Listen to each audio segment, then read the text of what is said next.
میں درخواست کروں گا مولانا سید شعیب نقوی صاحب سے کہ وہ آئیں اور آ کے آج اس محفل سے خطاب کریں۔ بر محمد و آل محمد صلوات۔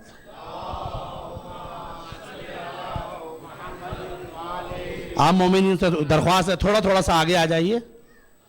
بر محمد و آل محمد صلوات۔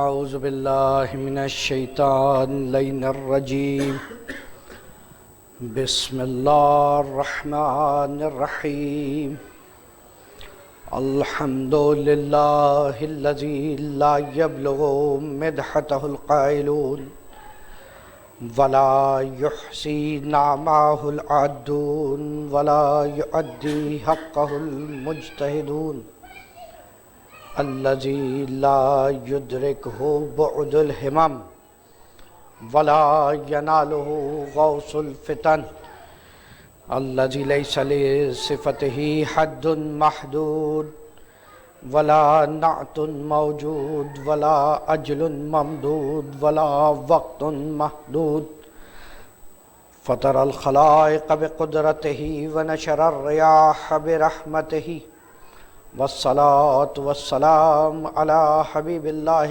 وحبيبنا نبي الله ونبينا سيدنا ومولانا أبي القاسم محمد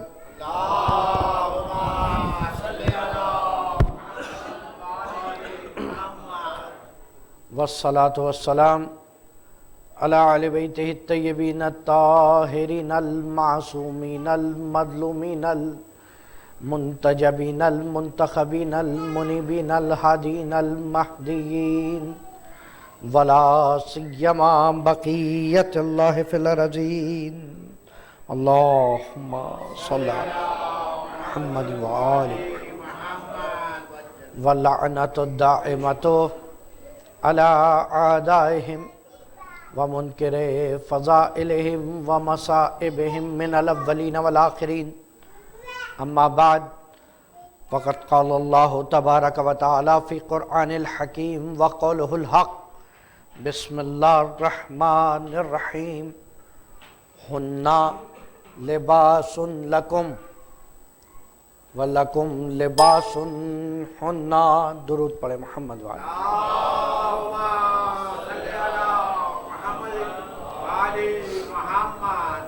السلام علیکم۔ حضرات، جشن شادی امیر المومنین اور فاطمہ الزہرا سلام اللہ علیہا صلی علی محمد وعلی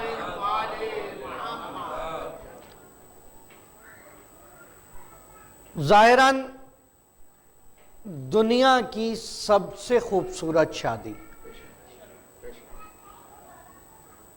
پوری دنیا کی، کائنات کی، کیونکہ آج تک کوئی شادی ایسی نہیں ہے اس شادی کے علاوہ کہ جس میں ہر طرف ہر رشتے کا ہر پہلو اس قدر مقدس ہو کہ یہ تشخیص دینا مشکل ہو جائے کہ اس شادی میں بڑائی کس کی ہے۔ کیا اس لڑکے کو اس لڑکی کا مل جانا قسمت ہے، یا اس لڑکی کو اس لڑکے کا مل جانا خوش قسمتی ہے؟ پیغمبر کو ایسا داماد ملنا خوش نصیبی ہے، یا علی کو ایسا سسر مل جانا خوش نصیبی ہے؟ یعنی واقعی عجیب ہے، اس لیے کہ دنیا کی واحد شادی کہ جو پیغمبر کی بیٹی سے امام کی ہو رہی ہے، پوری تاریخ میں اس کے علاوہ کوئی شادی نہیں ہے کہ نبی کی بیٹی کی شادی کسی امام سے ہوئی ہو۔ نبی تو 1,24,000 گزر گئے ہیں، لیکن کیا کیا جائے، اس سے پہلے علی کوئی اور نہ تھا۔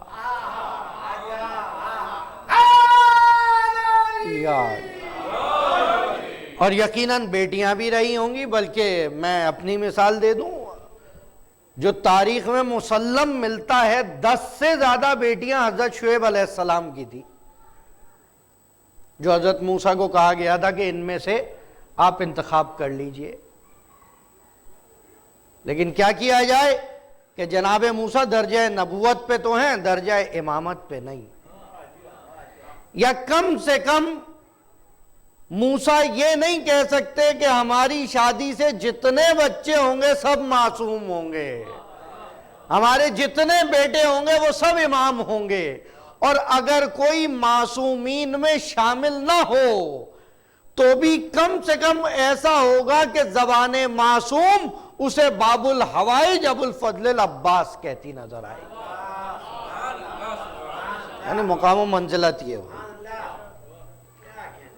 ہو سکتا ہے وہ بچی جو اس نسل میں آئے اس کا نام 14 معصومین میں نہ آئے کہ زینب کبریٰ بھی کوئی ہے، لیکن 14 کے 14 معصوم اس پہ سلام بھیجتے ہوئے ضرور نظر آئے۔ السلام علیکہ یا عقیلۃ بنی ہاشم، ہر امام سے عجیب زیارت ہے جناب زینب کی۔ کبھی انشاءاللہ زندگی رہی تو فضائل زینب آپ کو سناؤں گا، کمال زیارتوں کے جملے ہیں کہ جس سے پتہ چلتا ہے کہ واقعی شخصیت زینب کیا ہے۔ ہم تو صرف یہی سمجھتے رہ گئے کہ زینب کی شخصیت یہ ہے کہ آکے قید میں آکے زنجیریں ہاتھوں میں پڑ گئیں تو چلی گئیں، صرف مصائب بیان ہو رہے ہیں، لیکن وہ فضائل بھی لاجواب ہیں جو امام اپنے جملات میں بیان کر رہے ہیں۔ اور کیوں نہ ہو، کیونکہ یہ وہ اولاد ہے جو دعائے پیغمبر کے صدقے علی و فاطمہ کو عطا کی گئی ہے۔ اچھا، ہر معاشرے کا دستور ہے، ہر سوسائٹی میں لڑکے کے لیے بھی لڑکی کے لیے بھی، اگر کوئی بہت ہی اچھا لڑکا ہے تو کوشش یہ ہوگی سارے رشتہ داروں کی کہ اس کے والدین کو کسی طرح سے اپنے روابط میں رکھا جائے، یا کوئی لڑکی اچھی ہے تو بالکل اسی طرح سے تمام خواتین انٹیاں اس پہ مہربان نظر آئیں گی، لڑکوں والی خصوصاً، اور سب کی خواہش ہوگی۔ تو ایک مرتبہ تصور کیجئے، زمانے جاہلیت عرب میں لڑکیوں کو زندہ درگور کر دینے والے معاشرے میں ایک بچی پیدا ہوتی ہے، ایک ایسی بچی کہ جس کی پیدائش کے وقت پیغمبر ہاتھوں پہ اٹھا کر کہتے ہیں ہا ہوا کوثر، یہی وہ کوثر ہے جس کے لیے خدا نے کہا ہے قرآن میں۔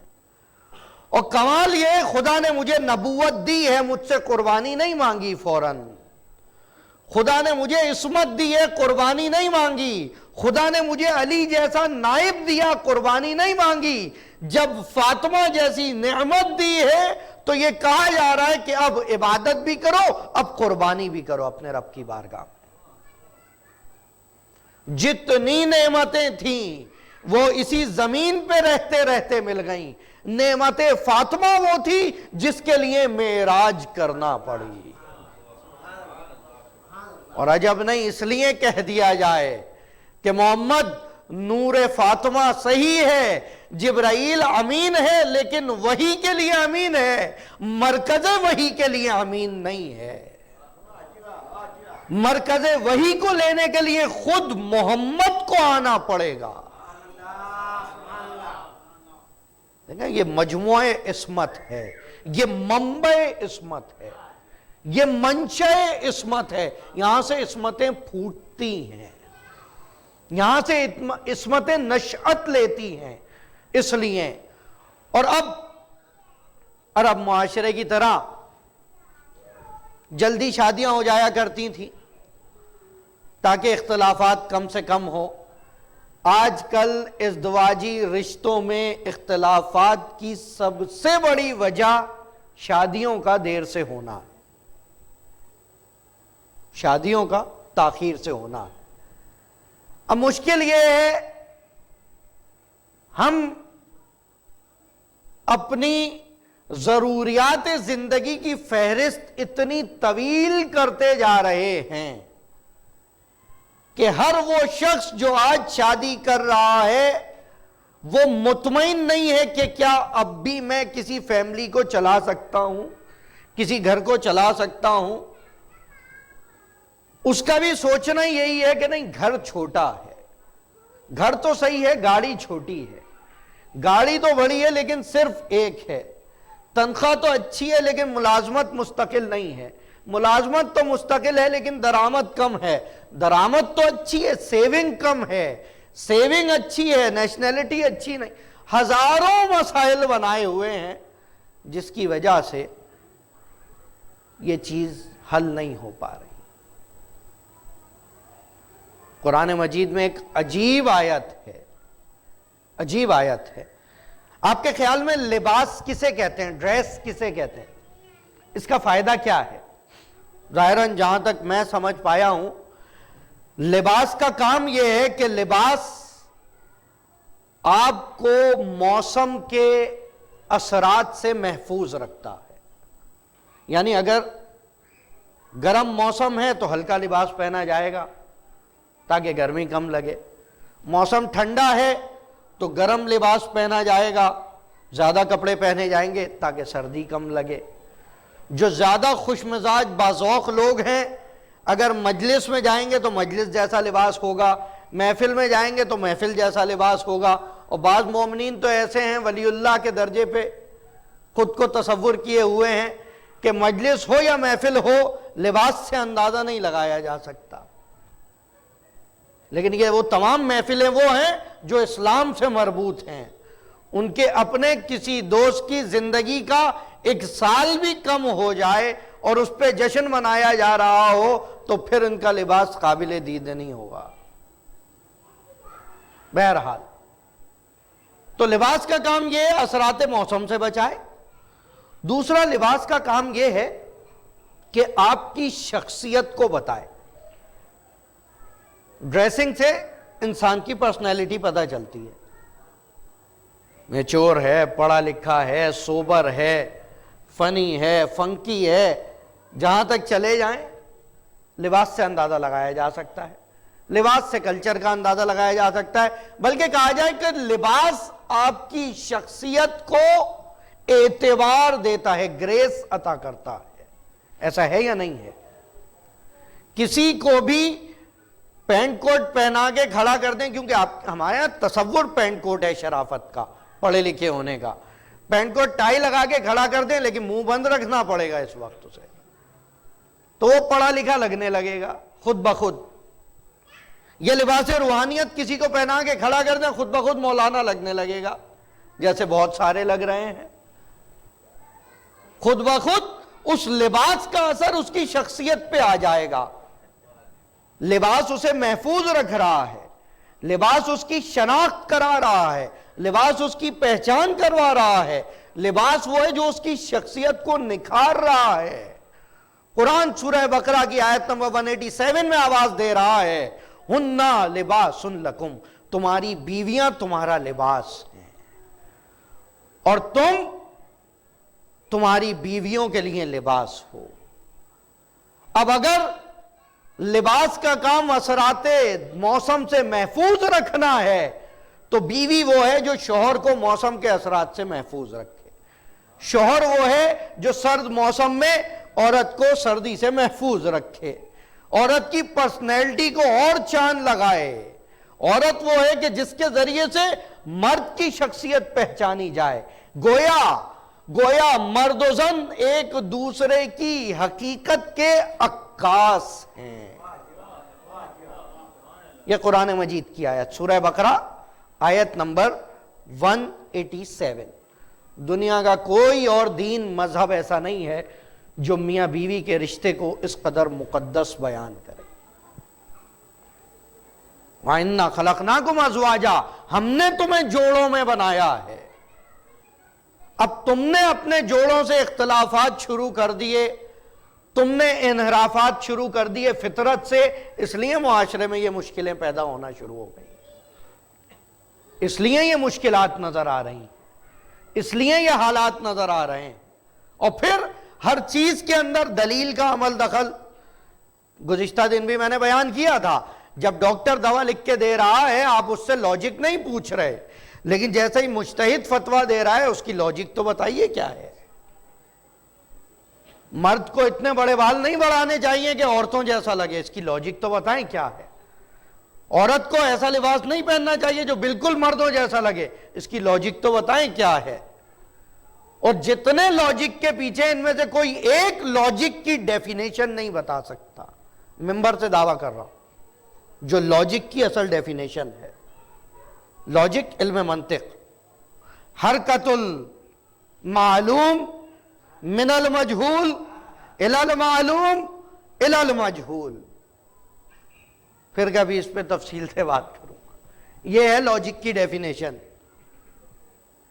ایک جاہل انسان کی ایک جاہل آبجیکٹ سے لے کر کچھ معلوم چیزوں کی طرف جانا اور واپس پلٹ کے اس جاہل آبجیکٹ کی طرف آنا اور دیکھنا یہ پتہ چلا یا نہیں پتہ چلا کہ کیا ہے. That is logic. Williams Laila کی ڈیفینیشن دیکھ لیں یا شیخ مظفر کی ڈیفینیشن دیکھ لیں، دونوں کی ڈیفینیشن اسی طرح سے ہے. کس چیز کے پیچھے بھاگ رہے ہیں؟ کن چیزوں کو اپنایا جا رہا ہے جس کا پتہ ہی نہیں ہے؟ ہر اچھی چیز کے پیچھے بھاگا جاتا ہے، ہر اچھی چیز کی تلاش کی جا رہی ہے. شادی جیسے مقدس رشتے کے اندر ایسی چیزوں کو اہمیت دی جا رہی ہے جس کی کوئی اہمیت ہی نہیں. کمال ہے. آپ کے خیال میں اس وقت میں کسی کے گھر میں فاطمہ جیسی بیٹی ہوتی، کوئی گھر ہوتا رسول ہوتے اس میں، اور ان کی ایک بیٹی ہوتی فاطمہ، کون نوجوان ایسا ہے جو یہ نہ چاہتا کہ رسول کو داماد بنایا جائے؟ آج کل بھی لائن لگی ہوتی ہے علماء کرام کے دروازوں پہ. کون یہ نہ چاہتی عورت کہ اس بیٹی کو اپنی بہو بنا کے لائے؟ کون سا باپ یہ نہ چاہتا کہ اس بچی کو اپنی بہو بنا کر لائے؟ اور یہی اس معاشرے میں ہوا. بڑے بڑے بزرگوں کے رشتے آنا شروع ہو گئے. کہ حضور اپنی ریشے مبارک تو دیکھیں، رسول کے ہم سن و سال ہیں. بعد نے لکھا رسول احترام کرتے تھے، اتنے بزرگ تھے کچھ افراد جو رسول کے ساتھ تھے. واللہ عالم. جو آتا رہا پیغمبر جواب دیتے رہے. پیغمبر کا جواب سنیے گا کہ میں حکم الہی کا انتظار کر رہا. محمد کائے کا حکم الہی؟ اس سے نمازیں واجب نہیں ہونی، اس سے قرآن نہیں پڑھا جانا، اس سے روزے نہیں رکھے جانے، اس میں احکام شریعت کی کیا بات ہے کہ بیٹی کی شادی کے لیے یہ کیا جا رہا ہے؟ تو عجب نہیں پیغمبر جواب دیں شریعت کا اس سے تعلق نہیں ہے، لیکن کیا کروں، پوری شریعت ہی ان سے متعلق ہے.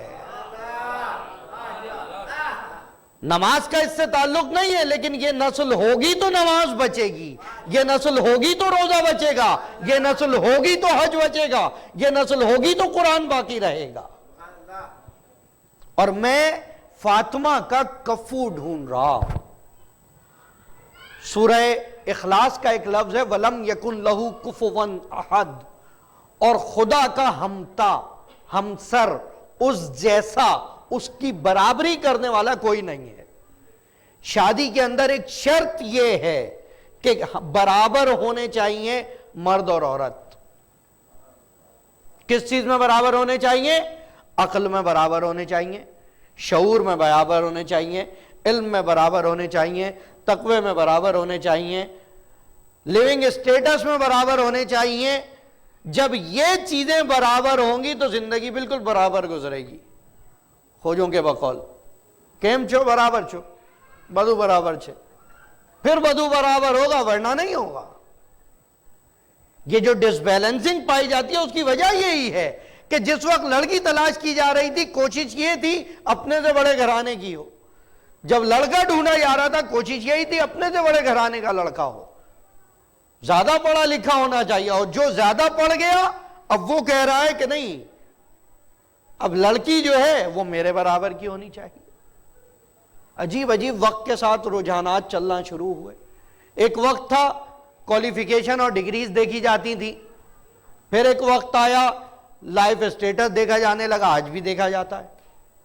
پھر ایک وقت آیا کہ جن چیزوں کے ساتھ ساتھ عمر کا اختلاف دیکھا جانے لگا.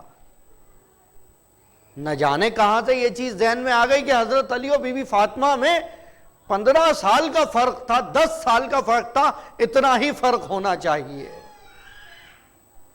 آپ نے علی کی کتنی باتوں پہ عمل کر لیا, یا میری بیٹی نے فاطمہ کی کتنی باتوں پہ عمل کر لیا کہ میں فاطمہ و علی جیسی ہمسری کرنا شروع کر دوں. نماز علی جیسی پڑھنے کی توفیق نہیں ہو رہی, عبادت فاطمہ جیسی کرنے کی توفیق نہیں ہو رہی, لیکن یہ حکم ایسا ہے جس میں سب چیز دیکھی جا رہی ہے. ہر ایک اپنے فائدے کے لیے دین کو استعمال کر رہا ہے. ذرا سی مردوں سے بات کر لیجئے دوسری شادی کی, کہتے ہیں پیغمبر کی کتنی تھی؟ حضور پیغمبر کی ایک ہی تھی جب تک تھی, وہ ایک ہی شادی تھی, باقی سب سمجھوتے تھے, باقی سب سمجھوتے تھے. علی کی ایک ہی بیوی تھی جب تک تھی, باقی سب حالات کے تحت تھے, سب معاشرے کے تحت تھے, سب مصلحتوں کے تحت تھے. یہ غور نہیں کیا کبھی آپ نے؟ یہ نہیں سوچا کہ نوجوانی کے دور میں جب ہر دروازہ استقبال محمد کے لیے کھلا تھا اس وقت کیوں نہیں گئے یہ اتنی شادیاں کرنے؟ جس وقت ہر ایک کی زبان پہ علی کے چرچے تھے اس وقت علی نے کسی کے دروازے پہ کیوں نہیں گئے؟ اور کمال دیکھیے, کمال دیکھیے کہ جب رشتے کی بات ہو رہی ہے پیغمبر نے قبول کر لیا کہ ہاں علی تم سے بہتر کفو کون ہوگا, تم سے بہتر ہم پلہ کون ہوگا فاطمہ کا. اگر فاطمہ کا باپ اسلام لانے والا ہے تو تیرا باپ اس محمد کو بچانے والا ہے.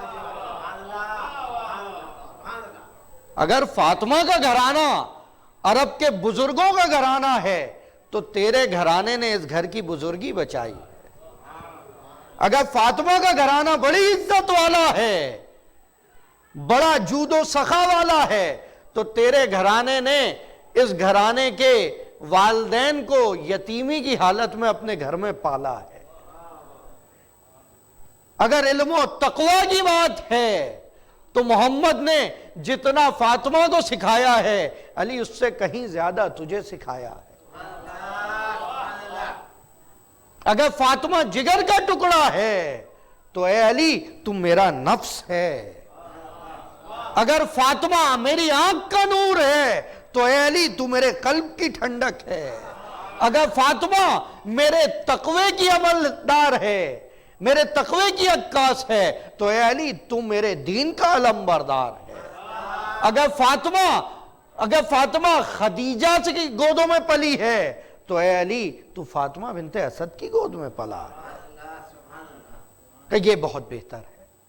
لیکن کیا کیا جائے, اختلاف امت میں شروع ہو گیا کہ دیکھا یہاں پر بھی پیغمبر نے علی کے ساتھ رشتہ داری نبھائی, اور بعض گستاخ تو یہاں تک کہہ گئے کہ علی نے کوئی دھمکی دی ہے, علی نے اپنے قبیلے کی طرف سے مجبور کیا ہے محمد کو بیٹی دینے پہ. کہا ٹھیک ہے فیصلہ خدا کرے گا. بس روایت سن لیجئے, یہ تسبیح ہے فاطمۃ الزہرا سلام اللہ علیہ.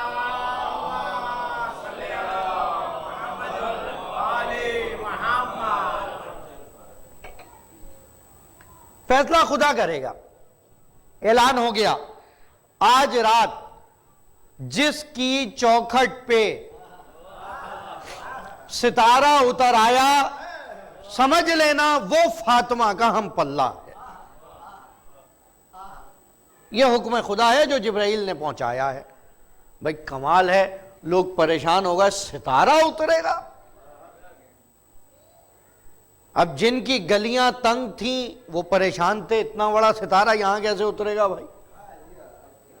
جن کے دروازے چھوٹے تھے وہ تنگ تھے، دھونا دھلانا شروع کیا گیا، صفائیاں ہو رہی ہیں، گلپاشیاں ہو رہی ہیں کہ یہاں ستارہ اتر آئے تو مزہ آئے، یہاں ستارہ آئے تو مزہ آئے، آپس میں گفتگو ہو رہی ہے۔ یہ تو شکر ہے کہ علی کا گھر بہت چھوٹی گلی میں ہے، وہاں تو ستارہ اتر ہی نہیں سکتا، ورنہ یقیناً وہاں اتر جاتا۔ سب اپنی چوکھٹوں کی صفائیوں میں مشغول ہیں، علی مصلی عبادت پہ مشغول ہے۔ خداوندہ تو گواہ ہے، علی نے کبھی کچھ اپنے لیے نہیں مانگا، علی نے کبھی کچھ اپنے لیے نہیں مانگا، اپنی پسند سے نہیں مانگا۔ تو نے کہا ہے تیرے محمد کی اتباع کروں، جس سے محمد محبت کرے اس سے محبت کروں، اور میں نے دیکھا کہ محمد مجھ سے محبت کرتا ہے یا فاطمہ سے محبت کرتا ہے، میں اس رشتہ عشق کو دائرہ شریعت میں لانا چاہ رہا۔ اب ایک مرتبہ فاطمہ کو پتہ چلا کون کون طلبگار ہے، کہ جتنے بزرگ آج تک بیٹی کہتے تھے سب مطلبگار ہیں، کوئی اپنے لیے کوئی اپنے بچوں کے لیے۔ اچھا، یہاں فاطمہ نے مصلی بچھایا، بڑی طاقت ہے اس مصلی میں، اگر حکم الہی نہ ہوتا تو قدم قدم پہ یہ مصلی جو ستارہ اتروا سکتا ہے وہ دوبارہ ابابیل کا لشکر بھی بلا سکتا تھا۔ اس وقت ابرہہ کعبے کو ڈھانے آ رہا تھا، ایک دن ابرہہ مولود کعبہ کو ڈھانے آ رہا تھا، لیکن کمال صبر زہرا، سارے بوجھ اپنے اوپر لے لیے۔ جناب فاطمہ نے مصلی بچھایا، نماز ادا کی، ایک مرتبہ آسمان کی طرف دیکھا اور کہا اللہ اکبر، خداوندہ تو بلند و والا ہے، تو میری قسمت کا فیصلہ کرنا۔ یہ پہلی تکبیر تھی جو سن کے ستارہ اپنی جگہ سے ہلا۔ اللہ اکبر، اللہ اکبر، اللہ اکبر، اللہ اکبر، اللہ اکبر، 33 مرتبہ ذکر اللہ اکبر ہوا تو یہ ستارہ زمین کے قریب آیا، جب دیکھا کس دروازے پر ہے تو ایک مرتبہ ذکر تبدیل کر دیا، الحمدللہ الحمدللہ الحمدللہ الحمدللہ۔ اور کسی نے پوچھا علی سے کتنی دیر یہ ستارہ وہاں رہا؟ کہا جتنی دیر اسے آسمان سے نیچے آنے میں لگی اتنی ہی دیر علی کی چوکھٹ پہ رکا، اور جب دوبارہ ستارہ یہاں سے بلند ہوا، یہ ستارہ تھا، ٹھنڈی روشنی تھی، ٹھنڈک لایا تھا، لیکن نہ جانے کتنے دلوں پر شعلے برسا کے چلا گیا۔ اب اس الہی انتخاب پہ فاطمہ مسرور ہوئی، سبحان اللہ سبحان اللہ سبحان اللہ سبحان اللہ، یہ ستارہ اپنے مدار میں واپس پہنچا ہے۔ 17 سے زیادہ کتابیں جن کے حوالے موجود ہیں اس واقعے پر۔ لوگوں کو عجیب اس لیے لگتا ہے کہ سمجھ میں نہ آنے والی بات ہے، سمجھ میں نہ آنے والی بات ہے، تو اس کی وجہ یہ حضور کے جو قصور ہے ہماری سمجھ کا ہے، اس میں ستارے کا کیا قصور ہے؟ پیغمبر نے کبھی دعویٰ نہیں کیا وہ دین بتاؤں گا جو تمہاری سمجھ میں آ جائے، کبھی نہیں کہا۔ قرآن نے کہیں دعویٰ نہیں کیا جو سمجھ میں آئے اس پہ عمل کرو، ہر جگہ یہی کہا جو لکھا ہے اسے سمجھو، جو بیان ہو رہا ہے اسے سمجھو۔ یہ انتخاب تھا جو الہی انتخاب ہوا۔ اب اس انتخاب کے بعد طریقہ شادی دیکھیے، پیغمبر آتے ہیں، پیغمبر کے پاس کمی ہے کسی چیز کی، اختیارات کی کمی ہے، احکام بتا رہے ہیں آنے والی نسلوں کو، علی شادی کا انتظام کیا جائے گا؟ ہاں پیغمبر کیا تو جائے گا، لیکن فی الحال کوئی ہاتھ میں پیسے نہیں ہے، اور اس ہاتھ میں، علی کے ہاتھ میں پیسے رہتے ہی نہیں تھے۔ کمال یہ ہے، جب جہاں جس کو ضرورت مند کو دیکھا اس کو بخش دیا، ایسا نہیں ہے پیسے آتے نہیں تھے۔ اور یہ بھی عجیب لوگوں نے سمجھ لیا ہے کہ فاقے ہوتے رہتے تھے، فقیر تھے، وہ کچھ دنوں کی بات ہے، کبھی کبھی کا واقعہ ہے، وہ بھی اس لیے ذکر ہو گیا تاریخ میں تاکہ اگر کبھی کسی کے گھر فاقے ہو تو یہ نہ کہے کہ علی جیسا کھانے پینے والا میرا امام کیسے ہو سکتا ہے۔ لیکن ہماری تو مشکل ہے، چند گھنٹے کی سید الساجدین کی بیماری کو اس طرح بیان کر دیا کہ ایسا لگتا ہے ساری زندگی عابد بیمار ہی رہے۔ ایسا تھوڑی ہے، ہر وقت فاقے تھوڑی تھے اس گھر میں بھائی۔ وہ جو چکیاں پیسی جا رہی تھی، کیا پیس رہا تھا ان چکیوں میں؟ روزانہ چکی پیسی جا رہی ہے، روزانہ جو ہے لوگوں کو کھانا کھلایا جا رہا ہے، وہ کہاں سے کھلایا جا رہا تھا؟ فی الحال پیسوں کی کمیاں کا ٹھیک ہے، کیا چیز ہے جو بیچی جا سکتی ہے؟ علی نے دیکھنا شروع کیا، گھوڑا ہے، یہ تو بہترین سواری ہے، یہ میرا سوار ہے، آگے جنگوں میں کام آئے گا۔ تلوار ہے، یہ بیچی نہیں جا سکتی۔ ذرا ہے، کہا یہ ذرا کام کی نہیں۔ بہادری دیکھیں علی کی، یہ ذرا جو جنگ کے وقت پہنی جاتی ہے یہ کام کی نہیں ہے۔ فی الحال دشمن یہاں تک آئے، وار کرے، اس کے بعد اس ذرا کا کام ہوگا، کہا یہ ذرا بیچ دیتے ہیں۔ ذرا بیچ دی گئی، انتظامات شروع کیے گئے، انتظامات شروع کیے۔ ہمارے ہاں انتظامات یہ ہیں، دلہن والوں کو فہرست دی جا رہی ہے، بالکل الٹا۔ یہ ہندو کلچر سے ہم نے سیکھا، اور آج ہمارے لیے توق لعنت بن گئی یہ چیز۔ نہ جانے کتنے گھر ہیں جہاں شہنائیاں اسی لیے نہیں بج پا رہی، اسی لیے خوشیاں نہیں آ پا رہی کہ وہ جہیز نہیں دے سکتے، کہ وہ جہیز اکٹھا نہیں کر سکتے۔ تعجب ہوگا آپ کو، ایک واقعہ بتاؤں، آنے سے شعبان کی بات ہے، 14 شعبان کو ایک بچی کی شادی ہے۔ فون آیا، بات ہوئی کہ بھائی ایسے ایسے ہے، ہمارے کہیں سے انہوں نے رابطہ کر لیا، ہمارے ایک دوست سے دبئی میں، انہوں نے ہم سے رابطہ کیا کہ مولانا ان کو جو ہے جہیز دلوا دیا جائے گا۔ ہم نے کہا دلوا دیا جائے گا، کہ بہت ضرورت ہے۔ روزانہ محترمہ کا فون آتا، میں نے کہا ٹھیک ہے فی الحال میں مصروف ہوں، میں جیسے ہی فارغ ہو جاتا ہوں میں آپ کو دلوا دوں گا۔ مصروفیت زیادہ تھی، 27 رجب تک آخر کے دنوں میں محفل میلاد، روز محترمہ کا، میں کہا بے فکر رہیں 14 شعبان سے پہلے آ جائے گا۔ اب میں نے یہ بھی نہیں پوچھا تھا کہ کتنے ہوں گے، میرا اندازہ تھا 3-4 لاکھ روپے ہوں گے، 3-4 ہزار ڈالر کا تو جہیز ہوگا کم سے کم بچی کا۔ میں محترمہ سے پوچھا کیسے آ رہی ہیں؟ کہا رکشے میں آ رہی ہوں۔ سامان کیسے لے کے جائیں گی؟ کہا لے جائیں گے۔ میں نے پھر دبئی فون کیا، میں کہا بھائی کتنے دینے ہیں انہیں؟ کہا $200 دے دیجئے۔ $200 میں ایک عورت نے اپنی بیٹی کے جہیز کا پورا سامان خرید لیا ہے،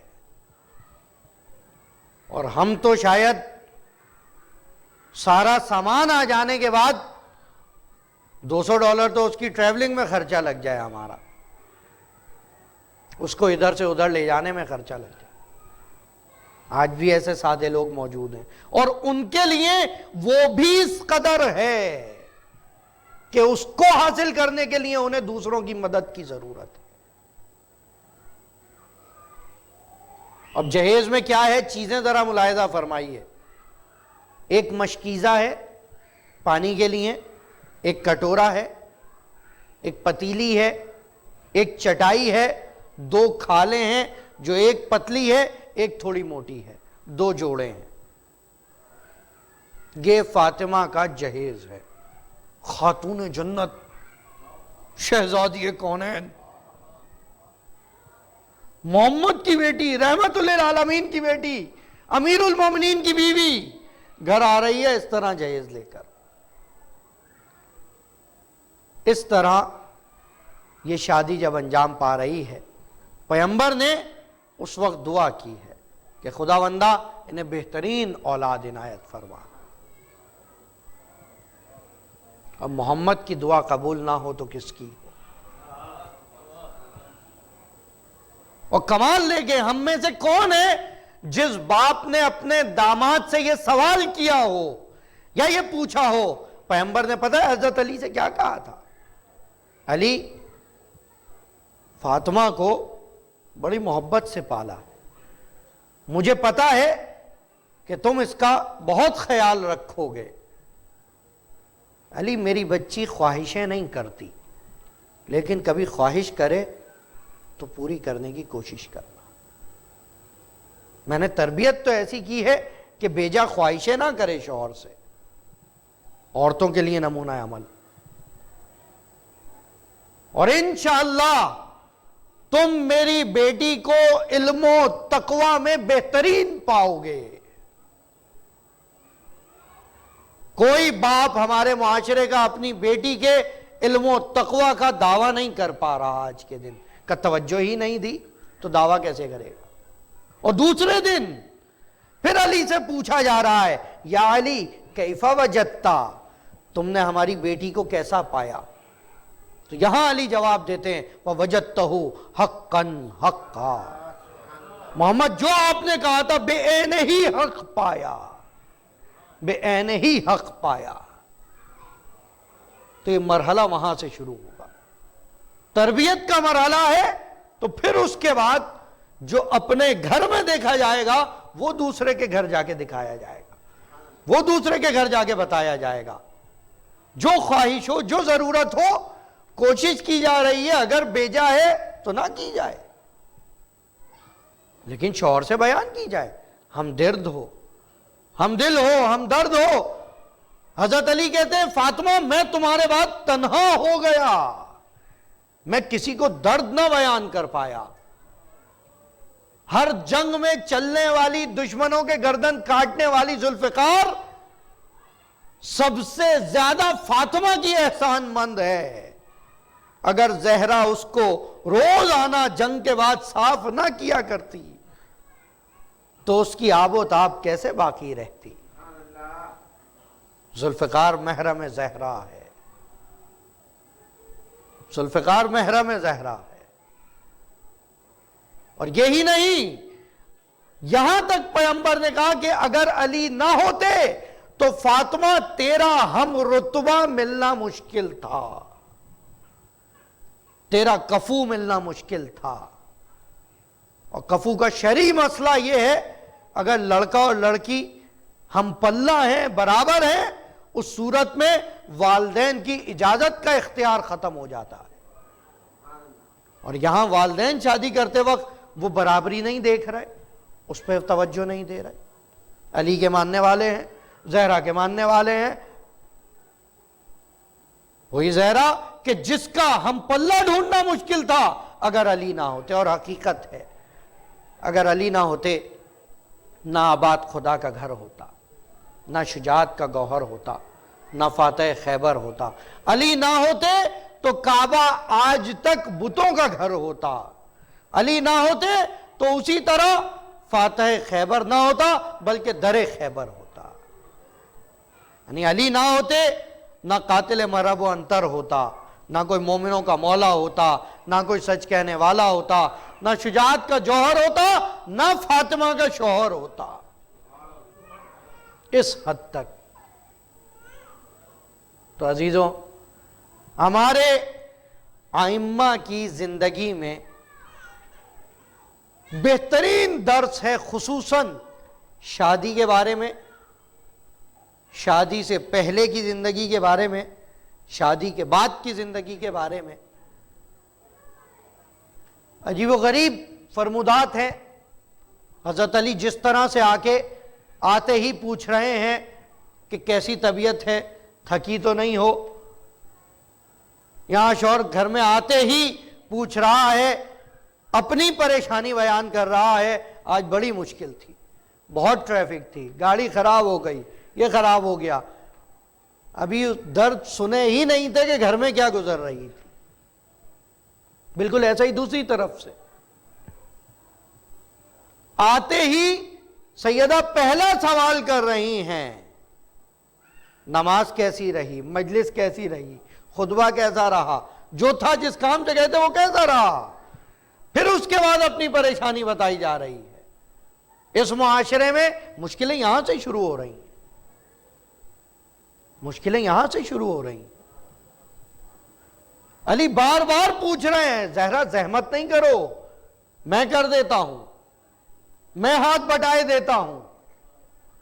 زہرا کہہ رہی ہیں نہیں, کام ہو کر لیا ہے, ہاتھ بٹانے کی ضرورت نہیں ہے. علی آپ کا حصہ آپ کی جگہ ہے, میرے حصے کا کام یہ ہے, یہ میرے حصے کا کام ہے. اور پھر وہاں یہ نہیں کہا جا رہا کہ علی ہر وقت گھر سے باہر ہیں, مہینوں مہینوں گھر سے باہر ہیں, جنگوں پہ جا رہے ہیں, میں گھر دیکھوں یا بچوں کی تربیت کروں. اس کمسنی میں بھی ایسی تربیت ہو رہی ہے کہ ایک بچہ حسن مجتبی بنتا ہے, ایک حسین شہید بنتا ہے, ایک زینب کبریٰ ہے, ایک ام کلثوم ہے. اور کبھی علی اپنی بزرگی کا روب آ کے گھر پہ نہیں مار رہے کہ آج پیغمبر نے تمہیں پتا میرے بارے میں یہ حدیث کہی ہے, مجھے دیکھنا عبادت ہے. علی کہتے ہیں میں نے اپنی زندگی میں کسی بات سے زہرا پہ تفاخر نہیں کیا, یعنی اس پہ خود کو بڑا نہیں جتایا. اور زہرا نے اپنی پوری زندگی میں مجھے کبھی شرمندہ نہیں ہونے دیا. یہ بہت بڑی بات ہے میاں بیوی کے رشتے کے لیے. کس طرح زندگی گزاری جائے کہ شوہر نے کبھی نہیں کہا ہو کہ شادی سے پہلے میرا بینک بیلنس اتنا ہوا کرتا تھا, ہم بھی کبھی اچھے کپڑے پہنتے تھے, ہم بھی کبھی اچھی جگہوں پہ جاتے تھے, ہم بھی کبھی اچھا کھاتے تھے. یا کبھی زہرا نے ایسی خواہشیں نہیں کی تھیں کہ شوہر کو شرمندگی ہو کہ یہ ابھی تو مہنگی ہے یہ چیز, انشاءاللہ پھر کبھی دیکھا جائے گا, لے لیں گے, اتنی تو گنجائش نہیں ہے, پھر کبھی دیکھا جائے گا. ایسا سوال ہی نہیں ہوا. بھلے ایسے ہی کہا جا رہا ہو, بھلے مذاق میں کہا جا رہا ہو, بھلے پیار میں کہا جا رہا ہو, جن چیزوں سے پیار کم ہو جائے وہ پیار میں نہیں کہی جاتی. یہ چھوٹی چھوٹی چیزیں غلط فہمی بنتی ہیں, غلط فہمی بدگمانی بنتی ہے, بدگمانی دوری لاتی ہے اور دوریاں مشکل پیدا کر دیتی ہیں.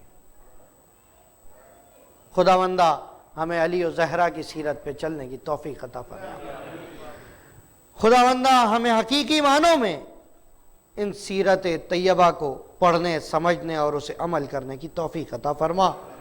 خداوندہ جو شادی شدہ ہیں خصوصاً ان کی زندگیوں میں علی و زہرا جیسی محبت و آشتی برقرار فرما. شرمانے والی دعا نہیں ہے یہ دعا, آپ لوگوں کے نکاح کے وقت مولانا نے عربی میں پڑھی تھی لیکن سمجھ نہیں آئی کسی کی, میں اردو میں پڑھ رہا ہوں, صرف غلطی اتنی ہے. اللہم الف بینہما کما الفت بین الآدم والحوا و ابراہیم والسارہ. یہ وہی دعا ہے خداوندہ ان میاں بیوی کے درمیان ایسی محبت قائم کر دے جو آدم و حوا کے درمیان تھی, جو ابراہیم و سارہ کے درمیان تھی, جو محمد و خدیجہ کے درمیان تھی, جو علی و زہرا کے درمیان تھی, اور انہیں وہ اولاد نرینہ عطا فرما جو ان ذوات مقدسہ کی تھی. ان کے درمیان روابط کو ایسا استوار فرما جو ان افراد کے درمیان تھی. ان کو مشکلات کے ایسے حل مراہم فرما جس طرح وہ اپنی مشکلات حل کیا کرتے تھے. ان کو اپنی زندگی میں ایسے کارنامے انجام دینے کی توفیق عطا فرما جو یہ ذاتیں انجام دیا کرتی تھیں. اور خداوندہ حقیقی معنوں میں ہمیں محمد آل محمد کے مطیعین میں شامل فرما. اور بالخصوص جو کنوارے موجود ہیں، جو ان میرڈ موجود ہیں، لڑکے اور لڑکیوں میں جلد از جلد ان کی شادیوں کی سبیل فراہم فرما۔ کمال ہے، اس دعا کے لیے تو دل سے الہی آمین ہونا چاہیے۔ بر محمد و آل محمد صلوات۔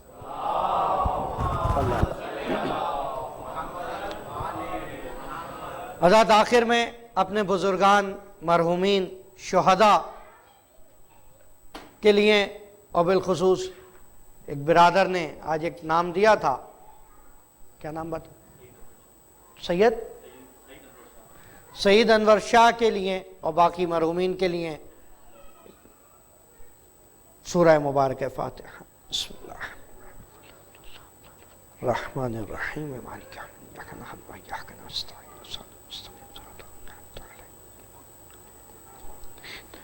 بسم اللہ الرحمن الرحیم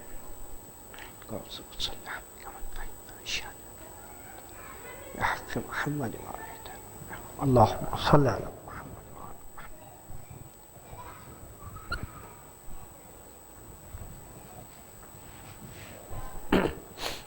توجہ زیارت۔